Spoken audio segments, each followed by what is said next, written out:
Je vous ai donné un aperçu de l'ambiance de ce que c'est que la magie noire.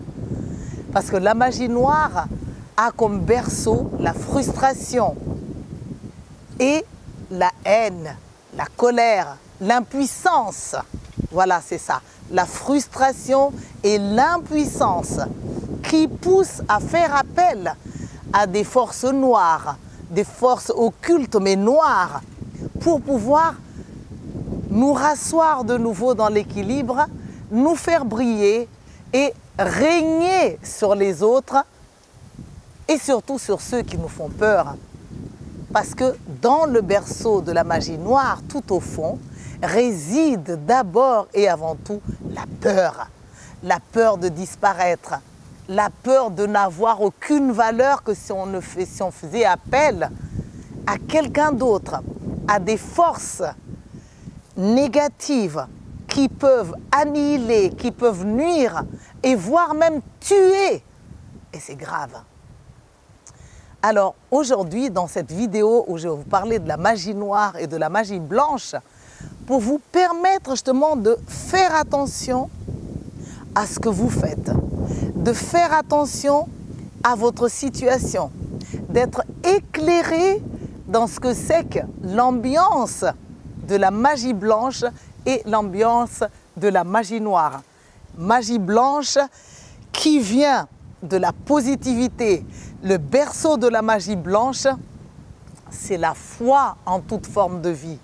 Le berceau de la magie blanche a comme fondement, fondation, l'amour pour tout être vivant, pour nous propulser dans la compassion, dans les moments où nous sommes découragés et pour nous amener tout simplement à encourager toute forme de vie, pour l'embellir, pour l'aider à rayonner, pour que les qualités soient, waouh, forment des bouquets de fleurs. Magie blanche et magie noire font toujours appel à des forces extérieures. Là-dessus, les deux sont identiques. La magie blanche fait appel à des esprits positifs, à des esprits à l'origine de la vie, à des esprits qui sont les fondements, la fondation de la vie, des esprits naturellement vivants. Ce sont des esprits vivants qui évoluent magnifiquement bien, qui rayonnent, alors que la magie noire font appel à des esprits qui, à mes yeux, sont des esprits de la création, de la peur, de la négativité, de la jalousie, de la compétition, de l'impuissance. Observez bien ce qui vous inspire à aller dans l'un, dans l'une ou dans l'autre. Et vous verrez. D'ailleurs, je vous ai déjà parlé d'esprits, esprits de la nature, des esprits qui nous accompagnent. Mais rarement je n'ai parlé d'esprits négatifs. Rarement je n'ai parlé d'esprits mauvais. Je n'ai presque pas eu envie d'écrire même ce qu'on appelle les esprits farceurs. Mais farceurs dans le sens négatif, de faire du mal, de surprendre, d'épouvanter. Pourquoi? Parce que aujourd'hui, je peux vous révéler que pour moi, ces esprits-là, qui sont négatifs, existent bel et bien aujourd'hui, mais ils sont de la création de toutes les formes de vie, ayant vécu la peur, se trouvant dans la frustration et en ayant la sensation d'impuissance. Là, il y a les trois éléments de base de cela. Mais, est-ce que la magie noire existe? En effet, oui, la magie noire existe. Et ce n'est pas seulement des êtres, des sorcières, parce qu'en Occident, on parle souvent de sorcières, plutôt que de dire des sorciers. Heureusement d'ailleurs, parce que le terme sorcier parle également de chaman dans certaines cultures. Et sorcier est moins péjoratif que sorcière. Et quand on parle de magie noire, on visualise des sorcières mauvaises. Ce sont toujours les femmes d'ailleurs. Dans une société où le règne de l'homme, du rationnel, du cerveau gauche existe, la sorcellerie, c'est plus à l'image de la femme. La femme avec les cheveux fous, noirs, édentés. C'est la laideur des femmes moches, énormes, mauvaises, profondément mauvaises. Eh bien, les cocottes où l'on fait bouillir des ingrédients puantes, des ingrédients avec des crapauds, les cheveux de nos ennemis, les dents. Oh là là là là là là, dans ces cocottes existe le mal. Et la magie noire, comme la magie blanche, viennent aussi de cette notion de bien ou de mal, de dualité. La magie tout court existe de tout temps. Et la magie tout court, c'est quelque chose de merveilleux. Ça parle de nos capacités divines, de pouvoir traverser des montagnes, transmuter des situations, parvenir à des succès, vivre dans l'abondance, rayonner dans la lumière. Et la magie noire existe bel et bien. Il y a des sorcières, mais il y a également des esprits, les esprits de la création de nos haines, de nos frustrations, comme j'ai dit, de nos échecs, qui sont en fait nos projections, nos formes pensées les plus négatives. J'appelle ça dans mon premier livre, Debout les petits dieux, les idées noires, jaillissantes, que vous pourrez retrouver et voir et lire même des chapitres sur le bas astral, sur les forces du mal. Et en fait, dans cette magie noire, on fait appel à des esprits, mais des esprits décentrés, des esprits de la création du mal, des esprits qui n'ont pas du tout d'autre rêve que d'annihiler la vie, de rapetisser toute force, toute puissance, d'enlever la beauté, la valeur et pourquoi pas doter l'amour que nous avons non seulement en nous, mais que les autres nous renvoient. Parce que les êtres qui font appel à la magie noire sont des êtres qui se sentent diminués, mal aimés, insuffisants. Et en fait, dans leur frustration, ils sont dans le désespoir. Moi, j'en sais quelque chose parce qu'en tant que chaman, très souvent, les gens ne font pas la différence entre chaman et marabout. J'ai souvent des appels de consultation des gens qui souffrent, souvent des personnes qui sont en mal d'amour, qui ont été abandonnées, des personnes qui vivent des échecs, qui n'arrivent pas à monter dans la société, qui n'arrivent pas à gagner leur vie et qui viennent à moi me disant « Joanne, est-ce que vous pouvez faire de la magie pour moi ?» Et alors j'ai dit « Vous voulez de la magie qui soigne, qui améliore, qui rehausse ?» Non, mais parce que je souffre, ça se répète ma souffrance, je me casse souvent la figure. Et derrière ça, il y a l'idée que ça ne vient jamais de ces personnes, les sources d'échecs, les sources de leur misère, les sources de la maladie, mais de quelqu'un d'autre à l'extérieur, d'une situation, donc des gens qui ne les aiment pas, des situations négatives, des maisons où ils habitent, où le mal existe, comme si la question ne se pose même pas. Pourquoi ce serait elle qui habiterait dans ces maisons où existe le mal?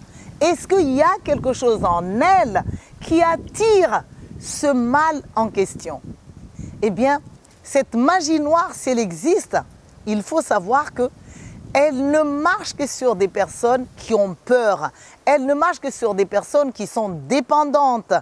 Et donc, pour pouvoir sortir des forces noires, des forces négatives, il y a quelques outils, quelques attitudes à adopter avant de faire appel à jeter des gros sels devant la porte, que beaucoup conseillent par exemple pour chasser la négativité, ou brûler des feuilles de laurier, laurier sauce bien sûr, dans la chambre pour aérer les cerveaux et pour nous attirer l'abondance. Nous en sommes déjà à faire appel à des outils extérieurs. Mais la pensée fondamentale, c'est quoi?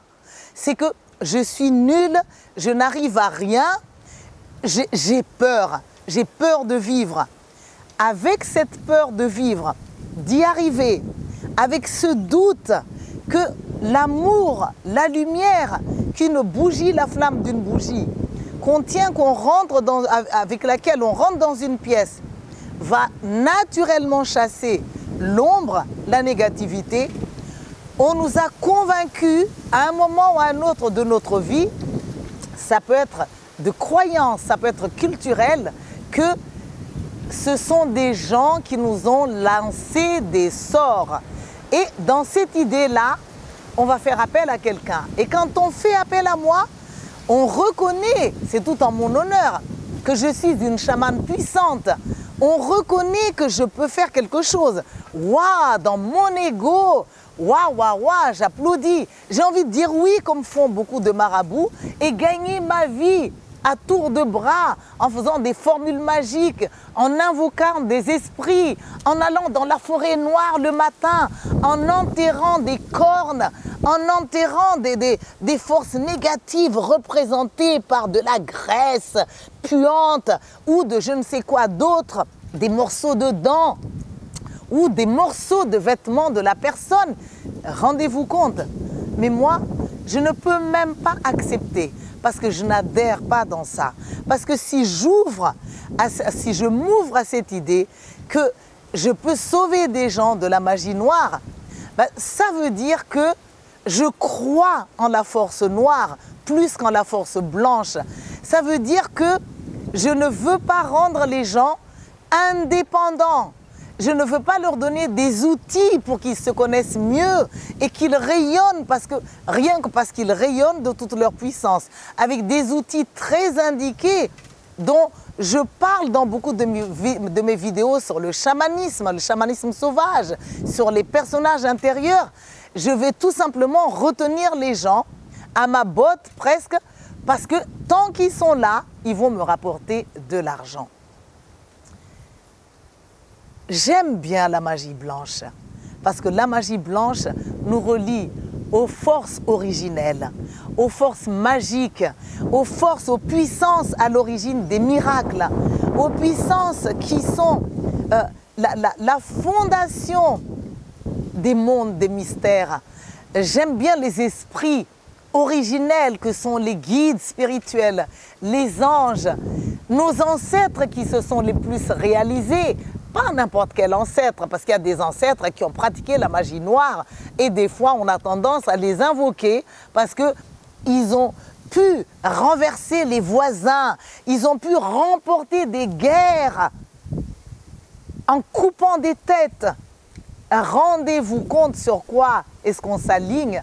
D'accord, on a eu des envahisseurs, d'accord, on a eu des agresseurs, mais si on n'oublie pas deux choses, c'est que les envahisseurs et les agresseurs font partie de nous. Ce sont nos frères, ce sont nos sœurs. Les agresseurs sont tout simplement des gens qui ont peur, des gens qui sont insécurisés, affamés pour vouloir toujours plus de territoire, plus d'argent, plus de pouvoir. Eh bien moi, en me reliant aux forces spirituelles les plus grandes, aux animaux totems, aux animaux de pouvoir, aux fées, aux gnomes, aux lutins, aux elfes, aux dragons, qui sont des êtres fabuleux, fantastiques, que chacun de nous peut rencontrer après avoir travaillé sur les émotions, balayer les croyances négatives et en utilisant des outils pour pouvoir voyager dans le chamanisme ou faire ce qu'on appelle des voyages intérieurs. En ce moment-là, on choisit forcément la lumière. J'aime les esprits positifs parce que ça correspond à ce que je rêve le plus, à mes aspirations les plus grandes, les plus profondes. C'est-à-dire des êtres qui aiment, des êtres qui compatissent, des êtres qui comprennent ce qui pousse une personne à être négative, ce qui pousse une personne à faire du mal, à vouloir du pouvoir, plus de pouvoir. En ce moment-là, je fais partie de ces esprits qui proposent plutôt la guérison. Je chante des berceaux qui font disparaître la négativité. Je fais des chants sauvages où je danse pour faire fondre la négativité, la peur de ne pas exister, l'impuissance. Et je montre des mondes fabuleux qui existent bel et bien, des mondes où rayonnent déjà certains de nos amis, certains membres de nos familles, de tout temps et jusqu'à ce jour encore. Faites attention, parce qu'on pense que les gens qui pratiquent la magie noire sont seulement des sorcières noires ou des êtres négatifs qui ne sont pas parmi nous, qui ne se vêtissent pas aussi bien, qui n'ont pas la classe, qui sont édentés, qui ont la jalousie dans les yeux, des rayons de méchanceté, de foudre dans le regard. Non, aujourd'hui, beaucoup parmi nous pratiquent la magie noire et à leurs insus, hélas. Quand est-ce qu'on est dans la magie noire? Eh bien, c'est à chaque fois qu'on regarde quelqu'un de travers. Parce que ce regard de travers montre tout simplement une jalousie, une haine. À chaque fois qu'on tourne le dos à quelqu'un qui brille, à chaque fois qu'on ne va pas écouter les enseignements de quelqu'un de puissant, parce que sa puissance nous dérange. Ça veut dire quoi? Ça veut dire qu'on a peur. On est dans la magie noire à chaque fois qu'on est négatif, à chaque fois qu'on est constamment dans la répétition de nos souffrances, dans le souvenir de ce qui ne va pas, dans le manque de lâcher prise de nos morts, dans le regret du passé, dans le jugement des personnes qui nous ont quittés, des personnes qui nous ont aimés mais qui ont eu la force et qui ont eu le besoin de vivre de nouvelles aventures sans nous. C'est embêtant tout ça. Les personnes qui sont dans la magie noire sont des êtres qui veulent rester dans la même place, qui ne veulent pas changer, qui ne veulent pas grandir, qui ne veulent pas accorder la permission à tout être vivant de pouvoir évoluer, d'aller dans des directions nouvelles. Alors que quand on est dans la magie blanche, on est heureux. Peut-être pas sur le coup, quand on a du chagrin, c'est clair. On a Bouboule ou l'ego, vous verrez ça sur YouTube. On a Bouboule qui gronde, on a Bouboule qui n'arrête pas de pointer du doigt, qui juge et qui n'arrête pas de nous répéter combien l'autre s'est trompé de route, combien c'est la faute de l'autre, alors qu'on a toujours été parfait, qu'on n'a jamais rien eu à travailler, qu'on n'a jamais fait que du bien, qu'on a toujours aimé. Attention, ça c'est Bouboule branché sur les forces du noir et donc qui nous amène, qui nous bascule dans la magie noire. Quand on est dans la magie blanche, quand on regarde bouger les feuilles des arbres dans la lumière, on a envie d'applaudir cette beauté. Quand on voit des enfants qui font la ronde, on a envie de se pencher sur eux pour chanter avec eux ou pour leur dire « parle-moi » parce que combien on adore les voix d'enfants. On a envie d'entendre des enfants qui racontent des histoires merveilleuses, des histoires qui racontent qu'on vient du soleil, que les étoiles sont habitées, que le monde est magnifique, que leurs parents ont été des rois et des reines, et des enfants qui nous décrivent qu'ils sont des terrestres extras qui vont aller vers un futur merveilleux. Oh, c'est bon de laisser passer ça. Et pourquoi pas rajouter quelques grains de sel pour que leur vision grandisse, prenne encore d'autres couleurs. Quand on est dans la magie blanche, on entend la souffrance des gens et on a envie naturellement de les aider. Quand on est dans la magie blanche, on a les esprits bienveillants, bénéfiques, qui nous inspirent à trouver les outils idéaux pour la guérison de l'autre. On a des esprits, des ancêtres et même les parents déjà de l'autre côté, les parents déjà morts de la personne que l'on rencontre, qui chuchotent à nos oreilles les secrets de famille de la personne et qui nous indiquent les chemins à suivre pour délier la souffrance, pour dérouter la personne de la voie de la mort. Parce qu'en effet, tant qu'on a un souffle de vie, nous pouvons toujours changer d'avis. Nous sommes responsables de nos vies, comme nous jouons dans la vie de chaque être vivant.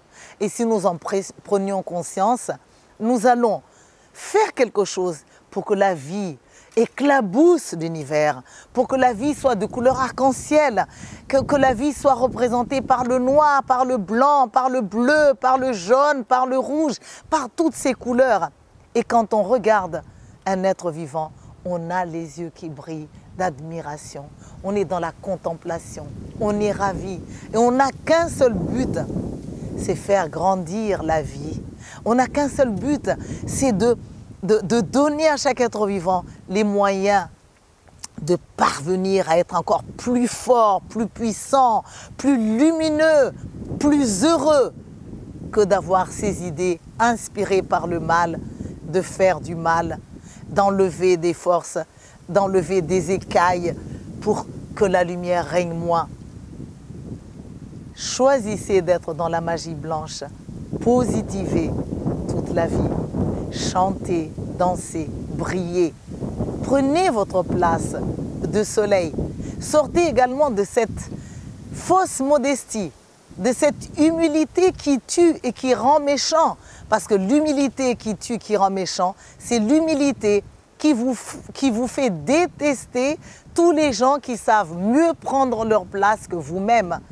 Cette humilité, contrairement à ce qu'on pense, elle vient de la magie noire. Sortez de la magie noire. Arrêtez de souffrir. Arrêtez de regretter. Libérez les êtres qui sont partis de l'autre côté. Chantez pour que les âmes puissent retrouver la lumière. Acceptez que votre bien-aimé a trouvé que son temps sur terre, c'était assez et qu'il avait envie de vivre autre chose. Acceptez, comprenez et applaudissez. Et vive la vie, vive la puissance de la magie blanche. Merci.